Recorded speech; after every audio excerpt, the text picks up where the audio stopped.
बोलो सियावर रामचंद्र भगवान की जय। आज का प्रसंग अपन ने लिया है श्रद्धेय भाई जी श्री हनुमान प्रसाद जी पोद्दार द्वारा प्रवचन का है और कल्याण में छपा हुआ है। आप मन लगाकर सुने और अच्छा लगे चैनल को सब्सक्राइब करें और अपने इष्ट मित्रों को भी शेयर करें ताकि वो भी सुन सके। बहुत ही मार्मिक प्रसंग है। कुछ दिनों पहले कल्याण के एक पाठक महोदय ने यह शंका की थी कि श्री रामायण में भरद्वाज मुनि के द्वारा सदल बल भरत जी के आतिथ्य में जो विशाल सामग्रियों की व्यवस्था का वर्णन है वह कवि कल्पना है या वास्तव में उसमें कोई तथ्य है। उन्हें उस समय शास्त्रों में विश्वास करने की तथा मंत्र एवं तप से उत्पन्न सिद्धियों की बात लिख दी गई थी। अब मुझे श्री जुगल किशोर जी बिरला के द्वारा मास्टर श्री श्री राम जी का लिखा निम्नलिखित वक्तव्य प्रकाशनार्थ मिला है। इस वक्तव्य को लिखने वाले सज्जन इन सब बातों में विश्वास करने वाले नहीं थे, पर अब उनका मत बदला मालूम होता है।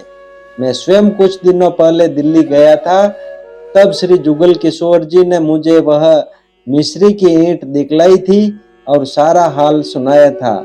जिन विशिष्ट सज्जनों के सामने यह घटना हुई उनके लिखित प्रमाण पत्र भी उन्होंने मुझे पढ़ाए थे। कुछ समय पहले काशी के स्वामी जी श्री विशुद्धानंद जी के भी ऐसे ही कुछ प्रयोग मैंने देखे थे जिनको वे सूर्य विज्ञान के द्वारा संपन्न बतलाते थे। इन सब चीजों को प्रत्यक्ष देखकर मंत्र जप और तप सिद्धि पर विश्वास करना ही पड़ता है। आधुनिक विज्ञान हमारे पूर्वज ऋषि मुनियों की मंत्र शक्ति के सामने अभी सर्वथा नगण्य है। यह प्राचीन विमान निर्माण, अस्त्र शक्ति, मंत्र शक्ति आदि के वर्णन से सिद्ध है। यह सत्य है कि आजकल धूर्तता बढ़ गई है और अधिकांश लोग चमत्कार दिखाकर सोना आदि बना देने का विश्वास दिलाकर लोगों को ठगते एवं धोखा देते हैं। उनसे अवश्य सावधान रहना चाहिए। धोखेबाजों की नीच करतूतें लोगों में अवश्य अविश्वास पैदा करती हैं, परंतु उससे सत्य का नाश नहीं होता। वस्तुतः उनका वह धोखा भी सिद्धियों की सत्यता के आधार पर ही चलता है। मंत्र सिद्धि से देवता प्रत्यक्ष आज भी हो सकता है और सिद्धियां भी प्राप्त हो सकती है। यदि निम्नलिखित घटनाओं में कोई धोखा नहीं साबित होता तो मंत्र सिद्धि के ये प्रत्यक्ष प्रमाण है। मंत्र सिद्धि के अद्भुत चमत्कार की कुछ घटनाएं भाई जी ने सुनाई थी जो इसमें छपी हुई है। बिरला हाउस, नई दिल्ली से मास्टर श्री राम जी लिखते हैं, दिल्ली में अनुमानतः 2-2.5 मास से एक वैष्णव साधु आए हुए थे जिनका नाम बाबा गोपाल दास है। वे यहाँ पर आर्य निवास नंबर 1 डॉक्टर लेन पर रहते थे। छत के ऊपर एक गोल सा छोटा कमरा है, उसी में वे रहते थे।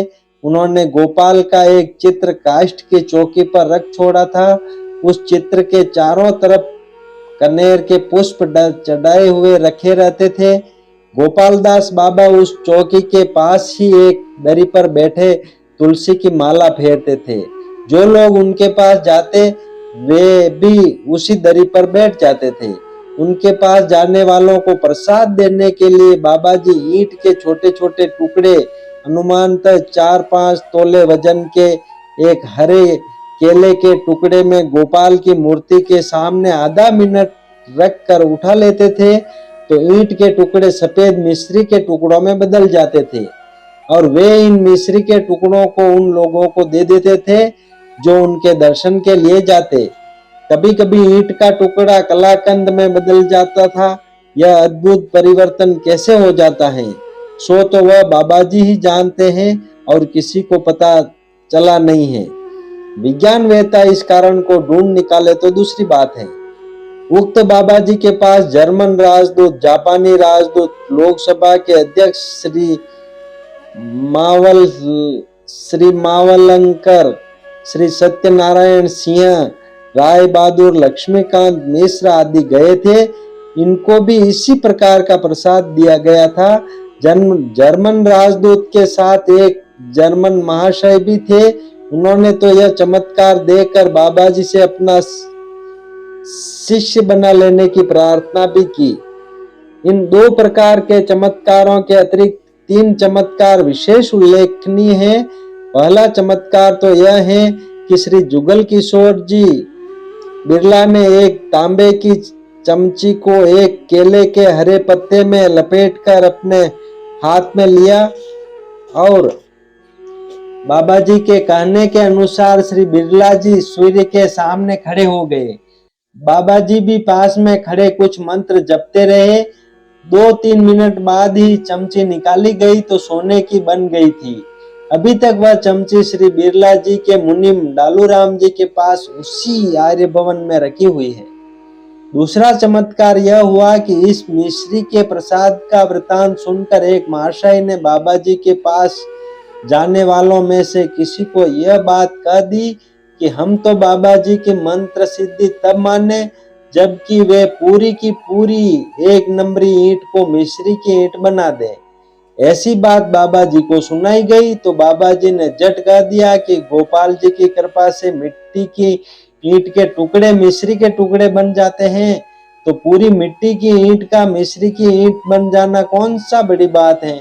अतएव 18 सितंबर बृहस्पतिवार को रात्रि के 8 बजे श्री बिरला जी के तथा कई सज्जनों के सामने 1 नंबरी ईंट मंगाई गई और उसको 2 पहुंचकर एक सज्जन के हाथ से काष्ठ की एक चौकी पर वह ईंट रखवा दी गई तथा एक केले के पत्ते से उस ईंट को ढक दिया गया। 3-4 मिनट तक बाबा जी कुछ मंत्र जपते रहे। फिर उस ईंट को उठाया गया तो केले के पत्ते में से एकदम श्वेत मिश्री की ईंट निकली। वह ईंट बिरला हाउस दिल्ली में श्री जुगल किशोर जी बिरला के पास रखी हुई है। सो ये दोनों चीजें तो मौजूद हैं, कोई भी देख सकता है। ये बात श्रद्धेय भाई जी बोल रहे हैं। तीसरी अद्भुत घटना तो मैंने स्वयं अपनी आंखों से देखी है। उस समय बाबू जुगल किशोर जी बिरला, गायनाचार्य पंडित रमेश जी ठाकुर तथा नवनीत के संचालक श्री गोपाल जी नेवटिया उपस्थित थे। अनुमान दिन के 10 बजे होंगे। उस समय किसी ने बाबा जी से कहा कि एक दिन आपने पानी से दूध बनाया था, परंतु उस दिन प्रभु दयाल जी, हिम्मत सिंह का, माधव प्रसाद जी बिरला आदि जो सज्जन देखते थे उनको संतोष नहीं हुआ था। सो बाबा जी इस प्रकार से दूध बनाए कि किसी को भी संदेह न रहे। इस पर बाबा जी बहुत हंसे और बोले, उन लोगों की श्रद्धा की शायद परीक्षा की गई होगी। इसके बाद बाबा जी ने कहा, अच्छा एक काठ का पट्टा बाहर रखो और उस पर यह पानी की बाल्टी रख दो। बाबा जी ने जैसा कहा वैसा ही किया गया। बाबा जी ने अपनी चादर जो ओढ़ रखी थी वह भी उतार दी और एक कोपिन तथा उस पर एक तौलिया ही रखा और स्वयं दूर खड़े हो गए तथा सबको कह दिया कि उस बाल्टी को एक दफे फिर अपनी आंखों से देख लो। सबने वैसा ही किया। बाबा जी ने एक आदमी से कहा कि तुम इस पट्टे पर बाल्टी के पास बैठकर ओम का जप करते रहो। फिर बाबा जी उस बाल्टी के पास गए और उसमें से कटोरी पानी की भरी और सबको वह पानी दिया गया। सबने कहा यह तो पानी ही है। फिर बाबा जी श्री गोपाल जी की मूर्ति के पास जा बैठे और वह बाल्टी अपने पास मंगा ली।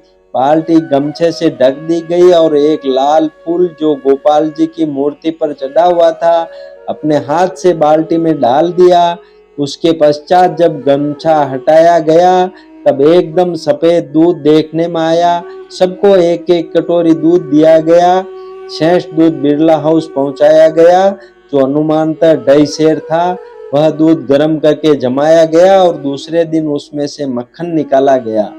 बाबा जी की ऐसी है अनेक सिद्धियों का हाल गोस्वामी गणेश दत्त जी सुनाया करते हैं, परंतु यहाँ पर तो संक्षेप में इतना ही उल्लेख किया गया है।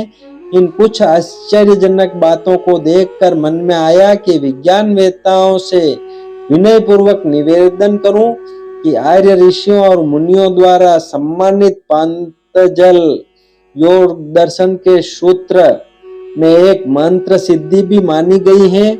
मंत्र सिद्धि का चमत्कार देखने का अब तक मुझे कोई अवसर नहीं मिला था, परंतु ये कुछ चमत्कार अपनी आंखों से देखकर मुझे मंत्र सिद्धि में पूर्णतया विश्वास हो गया है। साथ ही एक प्रकार का विस्मय भी उत्पन्न हो गया है। उसी विस्मय के कारण आधुनिक विज्ञानवेत्ताओं से यह निवेदन करने की प्रबल इच्छा उत्पन्न हुई है कि आप पतंजल योग दर्शन के उपर्युक्त मंत्र में वर्णित मंत्र सिद्धियों को मानते हैं या नहीं, और यदि नहीं मानते हैं तो आप भी ऐसे ही चमत्कार अपने विज्ञान द्वारा करके दिखाएं, और यदि आप दिखाने में समर्थ नहीं है तो आप अपने अभिमान को त्याग कर भारतीय आर्य शास्त्रों में बताई हुई मंत्र सिद्धि को सहर्ष स्वीकार कर लें, क्योंकि आप तो अपने को बराबर ही सत्य का पुजारी घोषित करते रहते हैं। आशा है बुद्धिमान विज्ञानवेत्ता इन रहस्यों की जांच पड़ताल करके एक निर्णय पर पहुंचेंगे। केवल यह कह देने से कि यह सब निराधार है काम नहीं चलेगा। किसी वस्तु को उसकी पूरी जांच पड़ताल किए बिना ही निराधार कह देना तो बहुत आसान बात है। जो अपने को सत्य का पुजारी कहता हो उसका कर्तव्य है कि या तो इन घटनाओं की जड़ में कोई धूर्तता या वंचना हो तो उसको साबित कर दे, या यह स्वीकार कर ले कि हमको विज्ञान के द्वारा तो इनका कोई रहस्य मालूम नहीं हो सकता। इसलिए योग दर्शन के उस सूत्र में वर्णित मंत्र सिद्धि को ही मानना न्याय संगत होगा। यह लेख कल्याण पत्रिका में दिसंबर 2021 की कल्याण पत्रिका में छपा हुआ लेख है। भाई जी श्री हनुमान प्रसाद जी पोद्दार के प्रवचन से।